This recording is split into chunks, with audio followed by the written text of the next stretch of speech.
Supreme court bulldozer ನ್ಯಾಯವನ್ನು ತಡೆದಿದೆ. ಕಾರ್ಯಾಂಗ ನ್ಯಾಯಾಧೀಶನಾಗಲು ಸಾಧ್ಯವಿಲ್ಲ. Supreme court ಮುಖ್ಯ ನ್ಯಾಯಮೂರ್ತಿ ಗವಾಯಿ. ಸ್ವಿಸ್ ಬ್ಯಾಂಕಿನಲ್ಲಿ ಭಾರತೀಯರ ಹಣ 3 ಪಟ್ಟು ಹೆಚ್ಚಳವಾಗಿದೆ. 37,600 ಕೋಟಿ ರೂಪಾಯಿಗೆ ತಲುಪಿದ ಭಾರತೀಯರ ಒಟ್ಟು ಮೊತ್ತ. ರಾಜ್ಯ ಸರ್ಕಾರದ ಪ್ರತಿ ಹಂತದಲ್ಲಿಯೂ ಕಮಿಷನ್ ಹಾವಳಿ, ಭ್ರಷ್ಟಾಚಾರ ಮಿತಿ ಮೀರಿದೆ.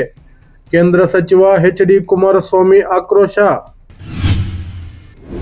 ಇರಾನ್ ಜೊತೆಗಿನ ಸಂಘರ್ಷದಿಂದ ಮಗನ ಮದುವೆ ಮತ್ತೆ ಮುಂದೂಡಬೇಕಾಯಿತು.